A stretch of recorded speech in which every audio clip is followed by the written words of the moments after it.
जी कैफ 7 आज के लेक्चर का आगाज़ करते हैं। लेक्चर नंबर 11 और हम टॉपिक स्टडी कर रहे थे। चैप्टर 2 हमारा memorandum and articles of association, और हमने स्टार्ट किया था मेमोरेंडम ऑफ एसोसिएशन को।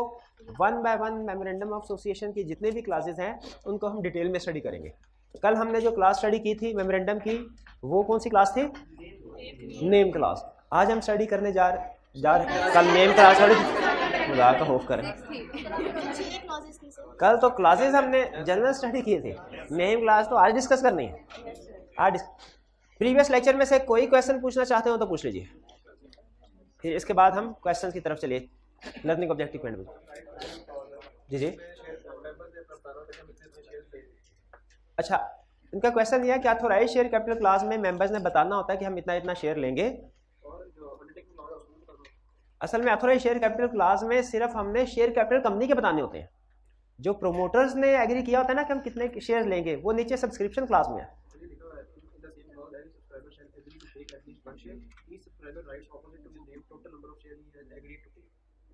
उसमें उसने सिर्फ ये लिखा है कि total number of shares company कितने और हर एक ने कम से कम एक शेयर लेना। बाकी जहां पे नीचे उसी मेमोरेंडम में नीचे जब सब्सक्रिप्शन क्लास आती है उसमें सबके नाम आते हैं, उसमें फिर आगे सबके नाम के आगे लिखता है कि उसको कितने कितने शेयर्स हर एक ने एक्वायर करने हैं। डुप्लीकेट हो गई असल में ये जो सब्सक्रिप्शन क्लास है ना, एसोसिएशन या सब्सक्रिप्शन क्लास जो नीचे एंड पे आती है, शेयर कैपिटल में नहीं, नीचे एंड पे, वहां पे हर मेंबर अपना, हर जो सिग्नेटरी होता है, सब्सक्राइबर अपना नाम लिखता है और फिर नाम के आगे लिखता है कि वो कितने शेयर सब्सक्राइब करने जा रहा है। जी, और कोई क्वेश्चन? जी, रजिस्टर्ड ऑफिस क्लास का मतलब ये है कि वो जगह जहां पे कंपनी का रजिस्टर्ड ऑफिस है, या यूं कह लें कि जहां पे कंपनी ने अपनी रजिस्ट्रेशन करवाई है, यूं रफली कह लें, ठीक है। लेकिन असल में ये वो कंपनी का समझ लीजिए मेन ऑफिस होता है जो लीगली उस जगह से कम्युनिकेशन करनी है कंपनी ने अपने सारे मेंबर्स, डायरेक्टर्स वगैरह को, और दूसरे लोगों ने कंपनी के साथ कम्युनिकेशन करनी है, ठीक है जी। और जिस जगह पे रजिस्टर्ड ऑफिस होता है, फिर उस जगह पे जो रजिस्ट्रार रेलिवेंट होता है ना, वहां पे जाके उसके साथ हम रजिस्ट्रेशन करवाते हैं। जैसे अगर लाहौर में रजिस्टर्ड ऑफिस है, पंजाब में फॉर एग्जांपल, तो फिर रजिस्ट्रेशन किस वाले रजिस्ट्रार के पास करवानी है? पंजाब वाले रजिस्ट्रार के पास, ठीक है। हाँ, फाइनेंशियल स्टेटमेंट्स जो है वो इसी ऑफिस में प्रिपेयर होती हैं। जो कंपनी का सारा रिकॉर्ड होता है वो भी इसी ऑफिस में मौजूद होता है, रजिस्टर्ड ऑफिस में, ब्रांच ऑफिस में नहीं होता। और कोई क्वेश्चन? जी। Penalty, printing and signature of memorandum. देखिए, मेमोरेंडम को उसने बनाने का असूल बताया कि सबसे पहले मेमोरेंडम कभी भी सॉफ्ट कॉपी में नहीं होगा, यानी इलेक्ट्रॉनिक कॉपी में नहीं होगा, बल्कि प्रिंटेड फॉर्म में होगा। और फिर उसमें आपने इसको सीक्वेंशियली प्री नंबर्ड पैराग्राफ में अरेंज करना है, ठीक है। यानी प्री पैराग्राफ नंबर 1, 2, 3, 4, 5, 6 इस तरह होगा, या 1.1, 1.2, 1.3, फिर 2.1, 2.2, 2.3, इस तरह सीक्वेंशियली प्री नंबर्ड होगा। और सिग्नेचर इसके ऊपर किस किसके होंगे? जितने भी सब्सक्राइबर्स हैं उन सबके सिग्नेचर होंगे, ठीक है। और जो कि हाँ जी बिल्कुल, जो सिग्नेचर के साथ अपनी डिटेल्स भी ऐड करते हैं और साथ में एक विटनेस के सिग्नेचर भी होते हैं, गवाह के। और कोई क्वेश्चन? जी जी हाँ जी जी। इन्होंने कहा कि सर आपने ये कहा था कि कंपनी का जो प्रिंसिपल लाइन ऑफ बिजनेस है वो उसके नाम से मैच करना चाहिए, यानी नाम में वो शो होना चाहिए कि कंपनी का प्रिंसिपल लाइन ऑफ बिजनेस क्या है। लेकिन फर्ज कीजिए फैसल लिमिटेड है या इस तरह, ये तो है ना, हमने क्लास में एग्जांपल दी, बात प्रैक्टिकली भी आपको इस तरह की नेम ऑफ कंपनी सुनने को मिलते हैं जिसमें उनका प्रिंसिपल लाइन ऑफ बिजनेस नहीं आ रहा। असल में ये principal line of business class वाला ऐड हुआ था कंपनीज एक्ट 2017 में, उससे पहले ये रिक्वायरमेंट नहीं होती थी। तो जो पुरानी कंपनीज रजिस्टर्ड हुई है ना, उनमें ये रिक्वायरमेंट नहीं होती, उनमें कंपनी की अपनी मर्जी थी, चाहे वो अपने लाइन ऑफ बिजनेस को नाम का हिस्सा बनाए चाहे ना बनाए। तो वो पुरानी कंपनीज हैं जो पहले रजिस्टर्ड हुई है इस रिक्वायरमेंट से पहले। 2017 के बाद जितनी भी नई कंपनीज रजिस्टर्ड हुई है, लाजमी है कि उनके नाम के हिस्से में line of business, principal line of business appear हो रहा होगा। और कोई क्वेश्चन? कोई क्वेश्चन? चलिए फिर आई के आपके क्वेश्चंस की तरफ चलते हैं। Question 1, what will company right in registered office class of its memorandum in following situation? Registered office class में क्या लिखा जाएगा?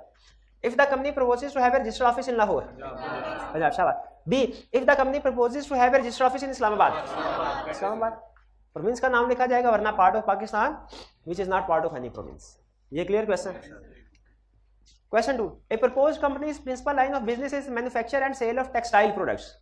One of the subscribers to memorandum has suggested name TSF Consultancy Limited. Comment on this suggestion. क्या ये suggestion ठीक है? नहीं, name से पता चल लग रहा है जैसे कंसल्टेंसी का बिजनेस हो रहा हो, जबकि उसका प्रिंसिपल लाइन ऑफ बिजनेस क्या है? Manufacture and sale of textile products. ठीक है, तो इसका मतलब है नेम के साथ मैच नहीं करना। ठीक है, तो ये सजेशन गलत है। तो आप क्या सजेस्ट करते हैं इसकी जगह पे नाम क्या होना चाहिए? TSF textiles limited. शाबाश, बिल्कुल। Question 3. What are the main clauses of a memorandum of association of a company limited by guarantee and not having a share capital? जिससे पूछूंगा वही बताएगा। जी मेरे भाई आप बताइए क्या मेन क्लासेस होंगी? कोई पूछूंगा तो कुछ नहीं पता, इतना आसान। आप बताएं मेरे भाई। नेम क्लास आएगी, क्लासेस बता जाए। नेम क्लास और registered office class, principal line of business, liability class, authorised share capital class. हाँ, ये नहीं आएगी। शाबाश। क्यों नहीं आएगी authorised share capital class? Share capital है ही नहीं। शाबाश। चले, ये 3 छोटे छोटे क्वेश्चन थे। जी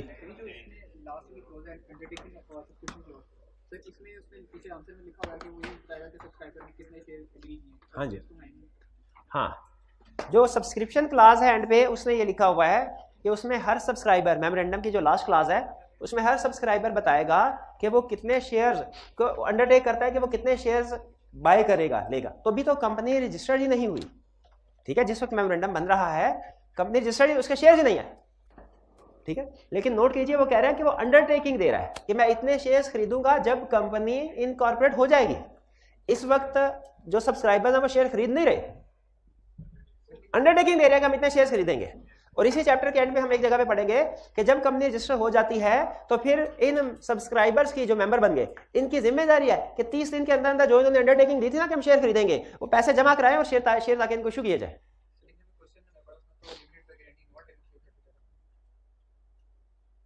अच्छा, इस क्वेश्चन में वो कह रहे हैं कि क्वेश्चन में तो है कि company limited by share not having share capital, limited by guarantee not having, तो उसमें शेयर कैपिटल क्लॉज नहीं होगी। शेयर कैपिटल क्लॉज नहीं होगी तो फिर नीचे जो सब्सक्रिप्शन में उससे रिलेटेड इन्फॉर्मेशन है वो भी तो नहीं होगी ना, वो भी नहीं। पीछे गलत नहीं लिखा हुआ, वो इस क्वेश्चन के कंटेक्स्ट में नहीं लिखा हुआ। अच्छा, इसके आंसर में लिखा हुआ तो उसको, हाँ, उसको काट दीजिए, फिर उसको काट दीजिए, क्योंकि कंपनी का शेयर कैपिटल नहीं है, उसकी ऑथोराइज्ड शेयर कैपिटल क्लॉज भी नहीं होगी। और नीचे अगर कोई अंडरटेकिंग शेयर्स वाली है तो वो भी नहीं होगी। ठीक है, सही कह रहे हैं। लिखा हुआ है या नहीं लिखा हुआ? नहीं कह रहे, नहीं लिखा हुआ है। अच्छा चले, लिखा हुआ है तो काट दे फिर भाई, बस कंसेप्ट समझ के जो समझाना चाह रहा हूँ। चले गुड। और कोई क्वेश्चन? चलिए आज के लेक्चर की तरफ चले हम। आज हम क्या स्टडी करने जा रहे हैं? Name class. ठीक है, नेम क्लास में क्या क्या इंफॉर्मेशन होगी। सबसे पास कीजिएगा थोड़ी जी। तो नेम क्लास के बारे में हम डिटेल में स्टडी करने लगे हैं। ब्रीफली तो हमने पढ़ लिया ना, मेमोरेंडम के अंदर नेम क्लास होगी जिसमें कंपनी का नाम लिखा जाएगा, साथ में लिमिटेड वगैरह के अल्फाज लिखे जाएंगे। अच्छा, नेम के बारे में सबसे पहली चीज नेम रिजर्व करवाया जाएगा। ये हमने पहले पढ़ लिया हुआ चैप्टर 1 में। पहले नाम रिजर्व करवाया जाता है, बिल्कुल, ताकि पता चल जाए जो नाम रखने जा रहे हैं वो अवेलेबल भी है कि नहीं अवेलेबल। और बताइए कि आपको कंसेप्ट याद है, कितने दिनों के? 60 डेज के लिए नेम रिजर्व। और किसको अप्लाई करना पड़ता है? रजिस्ट्रार को। शाबाश, रिजर्व हो गया। अच्छा, जिस तरह आप हॉटमेल का कोई अकाउंट या ईमेल अकाउंट बनाते हैं ना, उसमें आप पहले जब ईमेल अपना जो भी रखना चाह रहे हैं एंटर करते हैं, तो वो चेक करता है कि क्या एग्जिस्टिंग नेम के साथ ऑलरेडी कोई ईमेल रजिस्टर्ड तो नहीं है। अगर ईमेल रजिस्टर्ड है तो आपको कहा जाता है नॉट अवेलेबल, ऐसा ही है।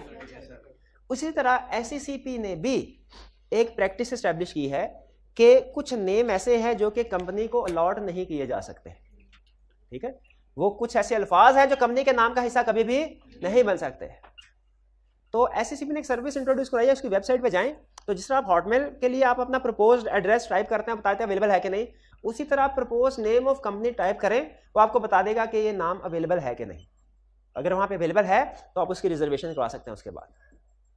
तो यहाँ पे वो हमें ये बता रहा है कि वो कौन कौन से नेम्स हैं जो कि कंपनीज के लिए अवेलेबल नहीं है, जो कि कंपनी अपने नाम का हिस्सा, वो अल्फाज जिनको अपने नाम का हिस्सा नहीं बना सकती।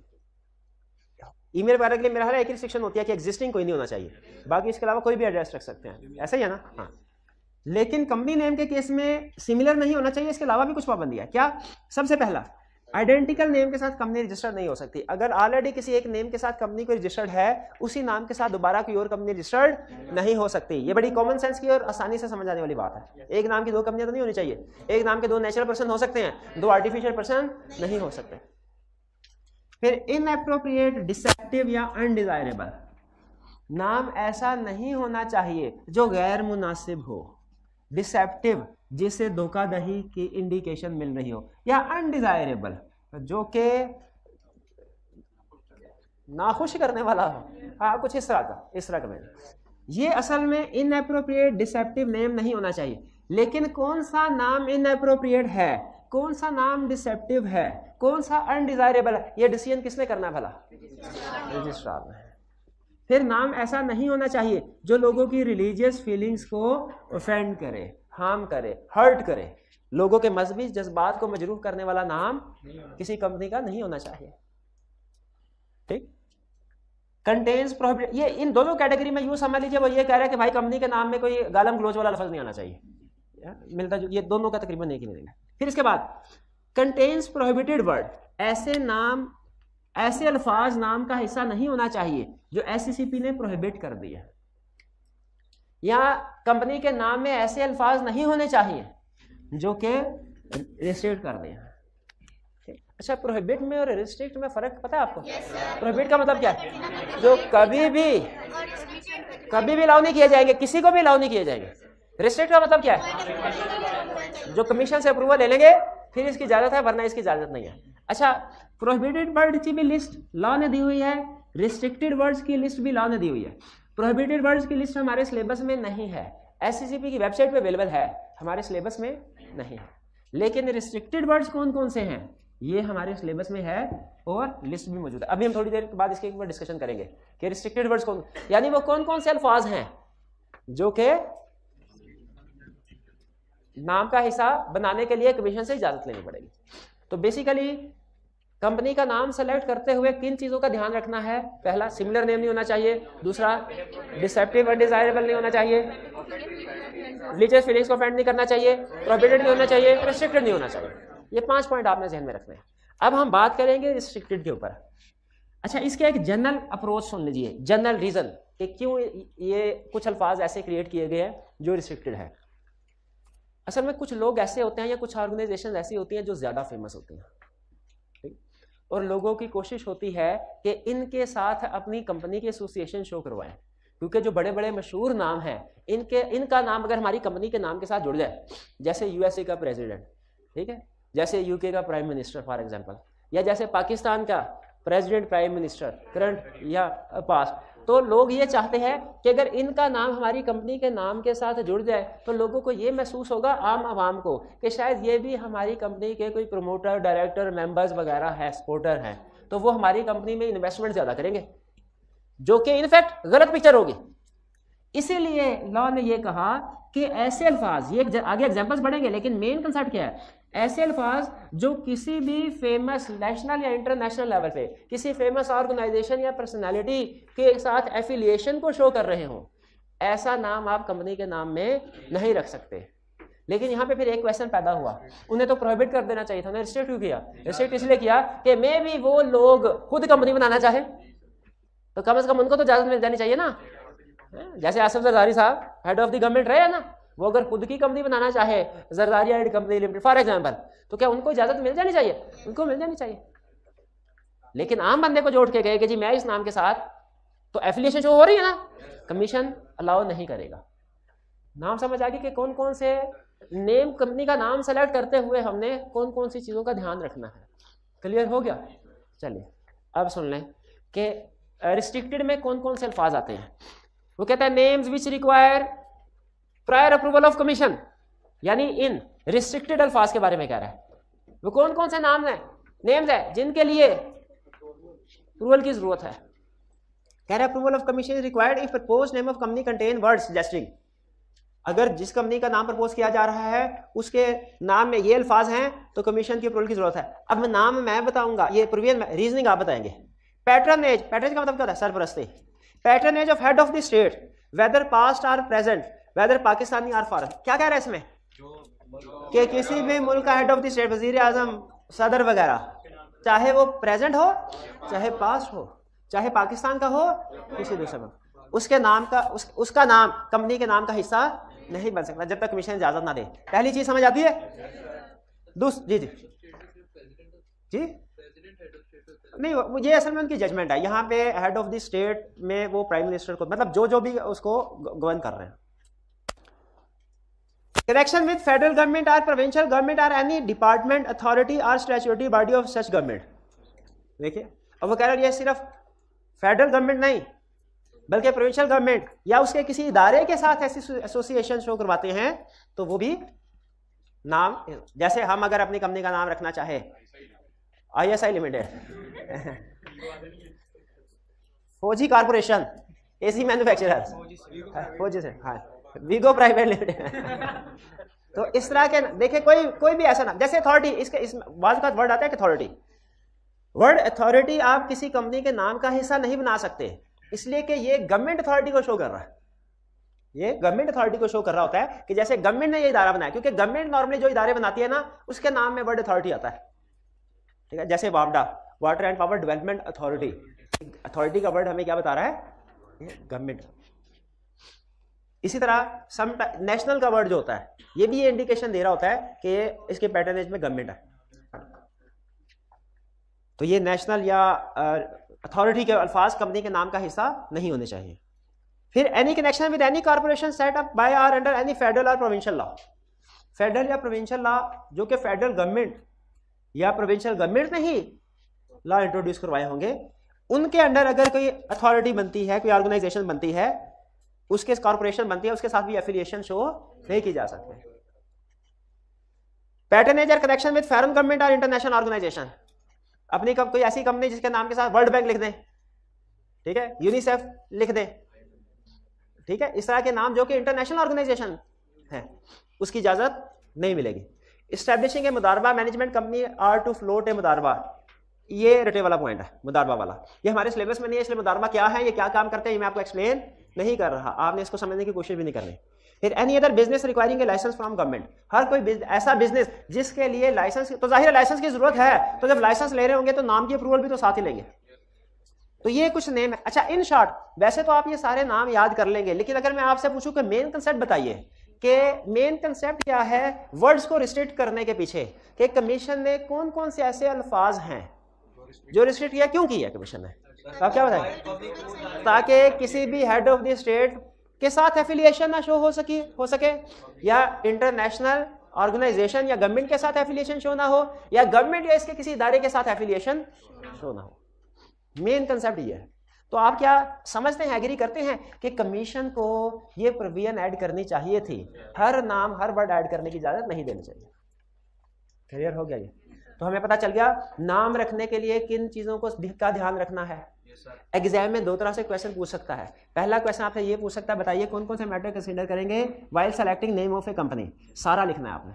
फिर बाजू का क्वेश्चन पूछ सकता है, बताइए वो कौन कौन से अल्फाज है जो रिस्ट्रिक्टेड है और उनके लिए कमीशन से अप्रूवल लेनी पड़ती है, उसमें आपने सिर्फ और सिर्फ ये एग्जाम्पल्स लिखने हैं, रिस्ट्रिक्शन की एग्जाम्पल। तो क्वेश्चन तो गौर से पढ़ लेना है कि पूरे का पूरा हमसे पूछ रहा है या कि सिर्फ ये नीचे वाला हिस्सा पूछ रहा है जिसमें परमिशन की जरूरत पड़ती है कमीशन की। ये और शाम को मुझे याद है हमने चैप्टर 1 में रजिस्ट्रार, कमीशन और कोर्ट की पावर्स पढ़ी थी। क्या इसमें से कोई ऐसी पावर है जो कि हमने चैप्टर 1 में पढ़ी थी? क्या? कमीशन, सर्टन नेम हमने पढ़ा था। नॉर्मली नेम जो है कंपनी वो रजिस्ट्रार के पास जाते हैं, लेकिन सर्टन नेम्स को प्रूव करवाने के लिए कमीशन के पास जाते हैं। इसकी तरफ इशारा था वहां पे चैप्टर का। ये वो कंसेप्ट लिंक हो गया हमारा। आगे चलते हैं। रेक्टिफिकेशन और चेंज इन नेम। अच्छा, क्या ऐसा पॉसिबल है? अच्छा, रजिस्ट्रार इंसान है कि फरिश्ता है? उससे गलती हो सकती है। हो सकता है किसी दिन 15 कंपनीज रजिस्ट्रेशन के लिए आई हो और जल्दी जल्दी में वो ठप्पा लगा के साइन कर रहा हो, और मे भी कोई कंपनी किसी ऐसे नाम के साथ रजिस्टर हो जाए जो कि नहीं होना चाहिए था। हो सकता है कि नहीं? तो बताइए, अगर एक दफा गलत नाम के साथ कंपनी रजिस्टर हो गई, अब सारी उम्र ऐसे ही चले कि उसे रेक्टिफाई करना चाहिए। रेक्टिफाई किया। तो एक कंसेप्ट है रेक्टिफिकेशन, एक कंसेप्ट है चेंज। लॉ में लफ्ज चेंज आपका कॉमन लाइफ का वर्ड है। लॉ में नॉर्मली चेंज के लिए वर्ड बोला जाता है ऑल्ट्रेशन। लॉ कुछ अल्फाज ऐसे होते हैं ना जो हर सब्जेक्ट के अपने पसंदीदा होते हैं। परचेज में और बाय में, परचेज करने बाय करने में क्या फर्क है भला? कोई फर्क ही नहीं है। लेकिन अकाउंटेंट हमेशा परचेज का वर्ड यूज करेंगे, बाय का वर्ड बहुत कम यूज करेंगे, उनका अपना favourite word.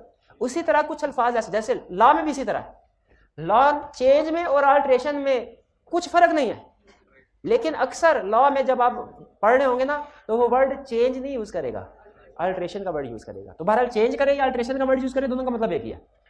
Rectification of name में और चेंज ऑफ नेम में क्या फर्क है बताइए, गैस कीजिए, लड़ाई दिमाग। रेक्टिफिकेशन का मतलब कि पहले गलत नाम रजिस्टर हुआ, अब ठीक करवा रहे हैं। चेंज का मतलब पहले भी ठीक था लेकिन पसंद नहीं आया, अब को चेंज करके दूसरा रखने जा रहे हैं, रीब्रांडिंग करना चाहते हैं अपने नाम की। तो एक रेक्टिफिकेशन है और दूसरा change. Rectification by registrar, registrar को पता चले ओहो मैंने तो एक नाम गलत रजिस्टर कर दिया, क्या चेंज करवा सकता है, रेक्टिफाई करवा सकता है? बिल्कुल। वो क्या करेगा, लेकिन पहले सबसे खुद से नहीं इशू कर देगा, पहले कंपनी को हेयरिंग का मौका देगा कि आइए अपना मौकफ बयान कीजिए, क्योंकि अब कंपनी का नाम इशू हो गया, कंपनी ने थोड़ा बहुत बिजनेस स्टार्ट कर लिया है, तो अगर अचानक से उसका नाम चेंज कर देंगे तो मुनासिब नहीं, उसको पता तो होना चाहिए, उसको कम्युनिकेट करना चाहिए। तो रजिस्ट्रार पहले कंपनी को बुलाएगा, उसके ऑफिसर्स को हेयरिंग करेगा, उनका केस सुनेगा, उनसे कहेगा कि जी हमारे मुताबिक नाम आपका गलत रजिस्टर हो गया, अब आप अपना नाम ठीक करवाएं। हेयरिंग, हेयरिंग के बाद अगर रजिस्ट्रार समझता है कि सच में कंपनी को इसके ऊपर कोई एतराज नहीं है, या इवन एतराज हो भी लेकिन कंपनी का एतराज जो है वो बेसलेस है और नेम को रेक्टिफाई होना चाहिए, रजिस्ट्रार ऑर्डर इशू करेगा। किस चीज के ऑर्डर इशू करेगा? नेम को रेक्टिफाई किया जाए। कंपनी ने ऑर्डर इशू होने के 30 दिन के अंदर अंदर अपने नाम को चेंज करना है। कंपनी के लिए लाजमी है ऑर्डर इशू होने के 30 दिन के अंदर अंदर नाम को चेंज करे। लेकिन अगर कंपनी नाम चेंज नहीं करती तो रजिस्ट्रार खुद से नाम चेंज कर देगा। अब बताइए कंपनी के लिए क्या बेहतर है? उससे चेंज, वरना रजिस्ट्रार कोई भी होगा नाम रख देगा कंपनी का। तो कंपनी को चाहिए नाम तो चेंज अब होना ही होना है, तो खुद से कोई अच्छा सा नाम रख ले। और जब नाम चेंज होगा तो new certificate of incorporation issue होगा। इंडिविजुअल को नाम चेंज करने की इजाजत है क्या? नेचुरल पर्सन आईडी कार्ड में नाम, मैंने एक बार सुना था शायद वो अब नहीं करते नाम चेंज, नाम चेंज कर सकते। अच्छा मुझे सिर्फ एक ही चीज बताइए, जब नाम चेंज होगा नया शनाख्ती कार्ड इशू होगा कि नहीं? तो जब नाम चेंज हो रहा है तो सर्टिफिकेट ऑफ इनकॉर्पोरेशन भी नया इशू होगा। नहीं, certificate of commencement of business वो भी होगा बाद में, लेकिन अभी चूंकि हम वो सर्टिफिकेट ऑफ कमेंसमेंट बिजनेस वाली स्टेज पे पहुंचे नहीं है तो हमने उसको डिस्कस नहीं किया। ठीक है, वो जाहिर है वो भी डिस्कस होगा और आगे भी और रिक्वायरमेंट्स हम स्टडी करते हैं, अभी आगे और भी रिक्वायरमेंट्स है। पहले बताए रेक्टिफिकेशन क्लियर हो गया। ठीक है, रजिस्ट्रार को कोई इतराज नहीं है, कंपनी खुद से अपना नाम चेंज करना चाहती है। बाज़ औक़ात ऐसा होता है कि जब कोई एक कंपनी किसी दूसरी कंपनी के मेजॉरिटी शेयर्स एक्वायर कर लेती है ना, यानी उसको सब्सिडी बना लेती है, तो फिर होल्डिंग कंपनी ये चाहती है कि जैसे मामलात होल्डिंग कंपनी में चल रहे हैं वैसे ही सब्सिडी कंपनी में चलना शुरू हो जाए, उनका ईयर एंड भी सेम हो जाए, उनकी पॉलिसीज वगैरह भी सेम हो जाए और उनका नाम भी सेम हो। तो मे भी फ्यूचर में नाम में कोई मसला नहीं था, लेकिन एक किसी दूसरी कंपनी ने शेयर एक्वायर किए और वो ये चाह रहे हैं कि नाम चेंज करें ताकि दोनों कंपनी होल्डिंग सब्सिडी का नाम मिलता जुलता हो जाए। क्या पॉसिबल है? बिल्कुल। इसके लिए क्या करवाना पड़ेगा? सबसे पहले नाम, जो नया नाम रखना चाहते हैं वो चेक कर ले पहले अवेलेबल है भी कि नहीं, नेम को रिजर्व करवाएं। फिर उसके बाद स्पेशल रेजोल्यूशन पास करें। स्पेशल रेजोल्यूशन याद है? 3/4 मेजोरिटी के साथ जो रेजोल्यूशन पास की जाती है। और मेमोरेंडम, ये तो सिर्फ नेम की एग्जांपल है ना, आगे चल के हम स्टडी करेंगे रजिस्टर्ड ऑफिस क्लास चेंज करनी है उसके लिए भी स्पेशल रेजोल्यूशन हम पढ़ेंगे, ऑथोराइज्ड कैपिटल क्लास चेंज करनी है उसके लिए भी हम स्टडी करेंगे, लायबिलिटी चेंज करनी है उसके लिए भी स्पेशल रेजोल्यूशन। मेमोरेंडम में कोई भी चेंज हो और आर्टिकल्स में भी कोई भी चेंज हो, special resolution. Special resolution pass कर दी काफी है। अच्छा, मेमोरेंडम की ना एक कॉपी होती है कंपनी के पास और एक कॉपी होती है रजिस्ट्रार के पास मेमोरेंडम की, और आर्टिकल्स की भी रजिस्ट्रार को देते हैं ना, कंपनी के अपने पास भी होती है। यहां पे कंपनी ने स्पेशल रेजोल्यूशन पास कर ली, इसका मतलब है अपने पास जो मेमोरेंडम आर्टिकल्स था वो तो उसने शायद चेंज कर लिया होगा। क्या रजिस्ट्रार के पास में चेंज करवाना चाहिए? बिल्कुल करवाना चाहिए। तो रजिस्ट्रार को कैसे पता चलेगा चेंज हुआ है? अप्लाई टू एप्लीकेशन भेजेंगे रजिस्ट्रार को, ठीक है। और एप्लीकेशन में मुझे बताइए सिर्फ एप्लीकेशन भेजेंगे कि एप्लीकेशन के साथ रिलेटेड डॉक्यूमेंट्स भी सेंड करनी होती है? स्पेशल रेजोल्यूशन की कॉपी भेजेंगे, नया वाला जो मेमोरेंडम है उसकी कॉपी भेजेंगे, बिल्कुल देख ले। और रजिस्ट्रार क्या करेगा? न्यू सर्टिफिकेट ऑफ इनकॉर्पोरेशन, क्योंकि जब कभी नाम चेंज होता है new certificate of incorporation issue होगा। हाँ, एक चीज वो आपको बता रहा है, बताने की जरूरत नहीं थी, कि अगर किसी कंपनी का नाम चेंज हो रहा हो ना, किस वजह, उसके स्टेटस के चेंज होने की वजह से, उस पे ये वाला कंसेप्ट नहीं लगेगा। यानी अगर कंपनी पब्लिक से प्राइवेट में कन्वर्ट हो रही हो, उसके नाम में वर्ड प्राइवेट ऐड होगा, उसके ऊपर ये वाला कंसेप्ट नहीं लगेगा। अगर कंपनी लिमिटेड बाय गारंटी से लिमिटेड बाय शेयर में कन्वर्ट हो रही है, गारंटी का लफ्ज उसके नाम से निकल जाएगा, नाम किसी हद तक चेंज हो रहा है, लेकिन ये कंसेप्ट नहीं लगेगा। क्यों भला? उसके ऊपर कंसेप्ट लगता है कन्वर्जन ऑफ कंपनी वाला, चेंज ऑफ नेम वाला नहीं लगता। समझ रहे हैं बात? और वो कंसेप्ट वो हमारे सिलेबस में नहीं है कि कंपनी कन्वर्जन किस तरीके से होती है और कैसे होती है, लेकिन ये ध्यान में रखिएगा कि जब कंपनी पब्लिक कंपनी से प्राइवेट, प्राइवेट से पब्लिक में, लिमिटेड बाय शेयर से limited by guarantee, limited by guarantee से लिमिटेड बाय शेयर में कन्वर्ट होती है, उस सूरत में भी नाम में थोड़ी बहुत चेंज आती है। वो थोड़ा बहुत चेंज क्या होता है? हाँ, कह रहा है उसको हम इस कंसेप्ट के अंडर नहीं लेंगे। इस पर्पस के लिए उसे चेंज ऑफ नेम नहीं समझा जाएगा। क्यों? उसे फिर क्या समझा जाएगा? Conversion of company. उसके लिए अलग प्रोसेस है जो हमारे सिलेबस में नहीं है। क्लियर? दोनों केसेस में मेमोरेंडम चेंज होगा, बिल्कुल होगा। इस केस में भी मेमोरेंडम चेंज होगा, इस केस में भी मेमोरेंडम चेंज होगा। अच्छा, आगे चलते हैं। नाम चेंज हुआ तो उस कंपनी के जो राइट्स हैं, लायबिलिटीज हैं, उसके खिलाफ लीगल प्रोसीडिंग्स हैं, उनके ऊपर भी फर्क पड़ेगा। उमर ने अपना नाम बदल के शकील रख लिया, अब उसने उमर ने जो जो उधार लिए हुए थे वो तो नहीं देने, क्योंकि वो तो शकील बन गया। उधार तो उमर ने लिए थे, वो नहीं देने। ऐसे होगा क्या? ऐसे नहीं होगा। यही समझा रहा है, कह रहा है change of name shall not effect rights and liabilities of company or legal proceedings of company. Company के जो लीगल मामला है, उसके राइट्स, उसके जो कॉन्ट्रैक्ट्स हैं, जो एग्रीमेंट्स किए हैं उसने लोगों के साथ, उनके ऊपर कोई फर्क नहीं पड़ेगा। ये क्लियर हो गया? रेक्टिफिकेशन। अभी तक हमने क्या सीखा? एक, नाम रखने के लिए किन चीजों का ध्यान रखना है, और दूसरा, नाम रख लिया उसके बाद चेंज कर सकते हैं क्या? बिल्कुल कर सकते हैं। इसमें रेक्टिफिकेशन लाना पड़ा, चेंज ऑफ नेम लाना पड़ा। अब आगे चलते हैं। जब कभी नाम चेंज होगा तो लोगों को शुरू में प्रॉब्लम होगी ना? क्या प्रॉब्लम होगी? वो पुराने नाम के साथ कंपनी ढूंढ रहे होंगे, हालांकि सामने कंपनी का बोर्ड लगा होगा नए नाम के साथ, और उन्हें पता नहीं चलेगा। इसीलिए लॉ ने क्या कहा कि मेंशन करना है ओल्ड नेम। किसके साथ? जब कभी कंपनी नाम चेंज करेगी या नाम रेक्टिफाई होगा, ओल्ड नेम न्यू नेम के साथ पुराना नाम भी लिखा जाएगा। ठीक है? कितने दिन के लिए? नाइट, ताकि लोग फेमिलियर हो जाए। ठीक है? वो लिखा जाता है ABC लिमिटेड, नीचे छोटा सा लिखा जाता है formerly known as XYZ limited. ठीक है? और ये कहां कहां पे मेंशन किया जाएगा नए नाम के साथ पुराना नाम? ऑफिशियल डॉक्यूमेंट्स के ऊपर और आउटसाइड एवरी ऑफिस, ताकि ऑफिस ढूंढने में कोई प्रॉब्लम ना हो। बहुत से लोग नोटिस वगैरह कम्युनिकेशन पुराने नाम के साथ कर रहे होंगे, तो कुरियर वाला तो ढूंढता रहेगा कि इस नाम की कंपनी तो यहाँ पे मौजूद ही नहीं है, लेकिन सामने बोर्ड में देखेगा ऊपर नया नाम लिखा है, नीचे पुराना नाम लिखा हुआ है, वो पहचान जाएगा यही कंपनी। बताइए, ये प्रोविजन वैलिड, अच्छी प्रोविजन है? अच्छा। अब publication of name. Publication of name क्या मतलब? नाम की मशहूरी करनी चाहिए कंपनी को, नाम लिखा होना चाहिए, लिखा होना चाहिए। कहाँ पे लिखा होना चाहिए कंपनी का? आप बताइए, मैं आपसे पूछता हूँ, अगर आप एक कंपनी के चीफ एग्जीक्यूटिव हो तो आप उस कंपनी का नाम कहाँ कहाँ लिखवाएंगे? ये जितने भी बिजनेस, हेड ऑफिस के बाहर भी, रजिस्टर्ड ऑफिस, ब्रांच ऑफिस के बाहर भी, कि सिर्फ हेड ऑफिस के बाहर? जहां जहां बिजनेस हो रहा है ताकि पता चले ये कंपनी का ऑफिस है। चलिए, और किस जगह पे? ऑफिस में हो गया, फेसबुक पे, वेबसाइट पे। अच्छा, और कंपनी के जितने भी ऑफिशियल डॉक्यूमेंट्स हैं उनके ऊपर भी कंपनी का नाम लिखा होना चाहिए, क्योंकि कंपनी का नाम ही तो बताता है कि ये कंपनी की तरफ से डॉक्यूमेंट जा रही है।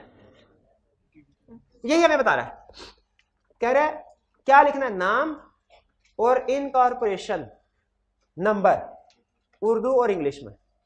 कहां कहां? रजिस्टर्ड ऑफिस के सामने और एवरी प्लेस ऑफ बिजनेस के सामने। यानी नाम और इनकॉर्पोरेशन का नंबर, जिससे पता चल जाए कंपनी इनकॉर्पोरेट हुई है। आप अगर देखें ना, बाजू कहते किराना स्टोर पे घर के बाहर जाएं, उन्होंने भी एक छोटा सा सर्टिफिकेट लगाया होता है कि उन्होंने कोई इजाजत दिया या रजिस्ट्रेशन करवाई है। तो कंपनी के लिए भी जरूरी है अपने हर प्लेस ऑफ बिजनेस के बाहर, रजिस्टर्ड ऑफिस के बाहर भी और रजिस्टर्ड ऑफिस के अलावा और भी जितने प्लेस हो, यानी ये ब्रांच ऑफिस की तरफ इशारा है, जितने भी ब्रांच ऑफिस होंगे उनके बाहर कंपनी का नाम इनकॉर्पोरेशन उर्दू में और इंग्लिश में लिख दें। एग्री करते होना चाहिए। आगे चलते हैं। सर्टिफिकेट ऑफ इनकॉर्पोरेशन भी कहाँ? एवरी प्लेस ऑफ बिजनेस, जहां जहां पे बिजनेस कर रहे हैं। ये तो छोटे छोटे दुकानदारों में भी लगाया होता है, ठीक है। अच्छा, यहाँ पे देखें नाम और इनकॉर्पोरेशन नंबर था, सर्टिफिकेट ऑफ इनकॉर्पोरेशन अलग है। ये पूरे का पूरा सर्टिफिकेट जो रजिस्ट्रार की तरफ से इशू हुआ है। क्या क्या हमने पढ़ा है कि सर्टिफिकेट ऑफ इनकॉर्पोरेशन में कौन कौन सी इंफॉर्मेशन होती है? Registration number, name, date of incorporation, ये किसी जगह पढ़ा है ना? याद नहीं आ रहा कहाँ पढ़ा है? इनकॉर्पोरेशन रजिस्ट्रेशन में, शाबाश। तो वो पूरे का पूरा सर्टिफिकेट ऑफ इनकॉर्पोरेशन हमने प्लेस ऑफ बिजनेस के बाहर लगा देना। उर्दू में नाम और इंग्लिश में नाम कहाँ? सील, कंपनी की जो स्टैंप है, कंपनी की जो स्टैंप है। और अगर नेम चेंज किया तो ये तो आपको पता है कि फिर नए के साथ पुराना नाम भी मेंशन करते हैं। ये स्टैंप है, सील से मुराद कॉमन सील स्टैंप। हाँ, स्टैंप भी चेंज नहीं, एक ही स्टैंप, पुरानी स्टैंप खत्म हो जाएगी, नई स्टैंप। पहले फर्ज कीजिए XYZ लिमिटेड था, अब ABC लिमिटेड है। XYZ लिमिटेड की स्टैंप खत्म हो, ऐसे नहीं होगा कि दो स्टैंप बनवा लेंगे, ऐसे नहीं होगा। वो नई एक स्टैंप बनाएगा जिसके ऊपर कंपनी का नया नाम होगा ABC और नीचे ब्रैकेट में लिखा होगा फॉर्मरली XYZ लिमिटेड, और वो एक ही स्टैंप यूज होगी। 90 दिन बाद वो भी चेंज हो जाएगी, फिर 90 दिन तक। फिर नेम, एड्रेस, टेलीफोन, वेबसाइट, ये हर ऑफिशियल डॉक्यूमेंट के ऊपर या कंपनी जो भी नोटिस इशू करेगी उसके ऊपर ये डिटेल मौजूद होगी। क्लियर हुआ? अब मुझे ये बताइए, एग्जाम में अगर वो आपसे पूछे एवरी प्लेस ऑफ बिजनेस के बाहर कंपनी ने अपना नाम कैसे पब्लिश करना है, क्या क्या चीजें अवेलेबल करनी है, क्या बताएंगे? कंपनी अपना नाम लिखेगी, इनकॉर्पोरेशन नंबर, फिर सर्टिफिकेट ऑफ इनकॉर्पोरेशन। क्लियर? अगर कंपनी ये काम नहीं करती, फॉर एग्जांपल कंपनी ने कोई एक ऑफिशियल डॉक्यूमेंट इशू किया, कोई भी ऑफिशियल डॉक्यूमेंट इशू किया, जैसे कंपनी है उन्होंने इनसे पैसे लिए, इनसे पैसे रिसीव किए और साइन, किसी डायरेक्टर ने साइन कर दिया। बताइए जो रसीद है उसके ऊपर कंपनी का नाम प्रिंटेड होना चाहिए कि नहीं? सील होनी चाहिए कि नहीं? कंपनी की होनी चाहिए। अगर फर्ज कीजिए वहां पे जो डायरेक्टर ऑफिसर बैठा था उसने कंपनी के बिहाफ पे डॉक्यूमेंट तो इशू कर दिया, उसके ऊपर कंपनी का नाम नहीं, सिर्फ उसके अपने साइन है, तो लॉ ये कहता है हम इसे कंपनी की ट्रांजैक्शन समझेंगे ही नहीं, हम इसे कंपनी की ट्रांजैक्शन समझेंगे नहीं, हम समझेंगे इसको ये उसकी पर्सनल ट्रांजैक्शन है और जिस बंदे ने भी इशू किया वो पर्सनली लायबल है, पर्सनल लायबिलिटी भी होगी। और चूंकि उसने लॉ की वायलेशन की है, लॉ की वायलेशन कैसे की है? लॉ ने कहा था हर डॉक्यूमेंट के ऊपर नाम होना चाहिए, तो उसे पेनल्टी भी पे करना पड़ेगी लेवल 1 की, और उस डॉक्यूमेंट के ऊपर जो भी लायबिलिटी क्रिएट हुई है वो उस ऑफिसर की या डायरेक्टर की है जिसने कंपनी की स्टैंप उसके ऊपर नहीं लगाई, जिसने वो डॉक्यूमेंट इशू किया विदाउट कंपनी ने। जी कुछ समझ आया? तो जरा बताइए क्विकली, आज के लेक्चर में हमने क्या सीखा? हमने आज के लेक्चर में कंपनी के नेम के हवाले से रूल सीखे, यानी नेम के हवाले से कैसे रिजर्व, कितने दिन पहले, कितने दिन के लिए नाम रिजर्व करवा सकते हैं? 60 डेज। प्रोहिबिट, क्या कंपनी की मर्जी है जो मर्जी नाम रखे? नहीं, कुछ रूल्स हैं, रिस्ट्रिक्शंस हैं, ठीक है, जिन कुछ चीजों का हमने ध्यान रखना है कंपनी का नाम रखने से पहले। क्या ध्यान रखना है? नाम ऐसा नहीं होना चाहिए जो किसी एग्जिस्टिंग कंपनी का है, नाम ऐसा नहीं होना चाहिए जो कि इनएप्रोप्रिएट डिसेप्टिव हो, नाम ऐसा नहीं होना चाहिए जो रिलीजियस फीलिंग्स ऑफेंड करता हो, नाम ऐसा नहीं होना चाहिए जो एससीसीपी ने प्रोहिबिट कर दिया है, नाम ऐसा नहीं होना चाहिए। रिस्ट्रिक्टेड वर्ड्स हैं, रिस्ट्रिक्टेड वर्ड्स कौन कौन से हैं? जिनके लिए एससीसीपी की कमीशन के प्रयोग की जरूरत पड़ती है। Name showing affiliation with head of the state, Pakistan और फॉरेन, करंट और पास्ट, और फिर उसके बाद किसी इंटरनेशनल ऑर्गेनाइजेशन के साथ एफिलिएशन शो ना करते हो, फिर गवर्नमेंट या उसके किसी इदारे के साथ एफिलिएशन शो ना करते हो, फिर लॉ, फेडरल या प्रोविंशियल लॉ के अंडर कोई कॉर्पोरेशन बनाई गई है, कंपनी बनाई गई है, उसके साथ एफिलिएशन शो ना करते हो, और फिर रटे वाला पॉइंट मुदारबा या any other business requiring licence. इन 5-6 केसेस में कमीशन की अप्रूवल की जरूरत पड़ेगी आपको। अच्छा, नाम एक दफा रख लिया, अगर गलत नाम रख दिया फिर क्या होगा? रजिस्ट्रार चेंज कर सकता है, लेकिन प्रोसेस क्या होगा? रजिस्ट्रार पहले हेयरिंग के लिए बुलाएगा कंपनी को, उनका मौकफ सुनेगा, फिर उसके बाद अगर मुतमिन ऑर्डर इशू करेगा, ऑर्डर इशू करने के कितने दिन के अंदर नाम? 30 दिन के अंदर नाम चेंज करना है। और अगर नाम चेंज नहीं करते, रजिस्ट्रार खुद से नाम चेंज करके नया सर्टिफिकेट ऑफ इनकॉर्पोरेशन दे देगा। और समझ लीजिए नाम ठीक है, लेकिन कंपनी फिर भी नाम चेंज करके कोई अच्छा सा नाम रखना चाहती है, तो क्या करें, पहले रिजर्व करवाएं, फिर स्पेशल रेजोल्यूशन पास करें, फिर रजिस्ट्रार को अप्लाई करें, एप्लीकेशन के साथ स्पेशल रेजोल्यूशन की कॉपी और ऑर्डर मेमोरेंडम की कॉपी सबमिट करवानी है, जिसके बाद रजिस्ट्रार रजिस्टर कर लेगा और नया सर्टिफिकेट ऑफ इनकॉर्पोरेशन इशू करेगा। जब कभी कंपनी का नाम चेंज हुआ तो क्या रिक्वायरमेंट है, न्यू नेम के साथ ओल्ड नेम भी मेंशन करना है 90 डेज तक। कहाँ मेंशन करना है,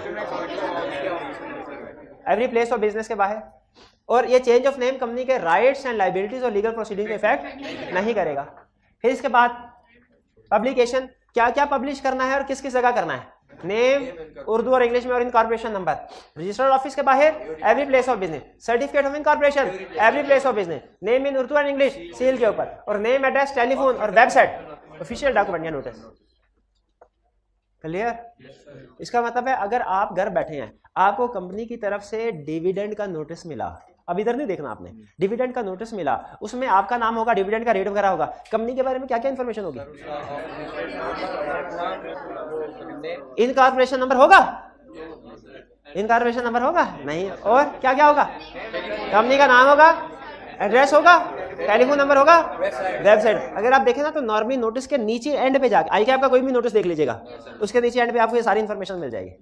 ठीक है, तो कंपनी के किसी भी नोटिस या ऑफिशियल डॉक्यूमेंट के ऊपर ये सारी इन्फॉर्मेशन होनी चाहिए। कंपनी के लिए तो लाजमी है, बाकी ऑर्गेनाइजेशन की मर्जी है, चाहे तो इंक्लूड करना चाहे करें करना ना। क्लियर? अब आपकी होम असाइनमेंट क्या भला, लर्निंग ऑब्जेक्टिव 2 के सारे क्वेश्चन नंबर 4 से लेके 4 से लेके 4 तक, 4A और 4B 3 क्वेश्चन है। ठीक है, चलिए आज का लेक्चर यहाँ पे खत्म करते हैं। अल्लाह हाफिज़।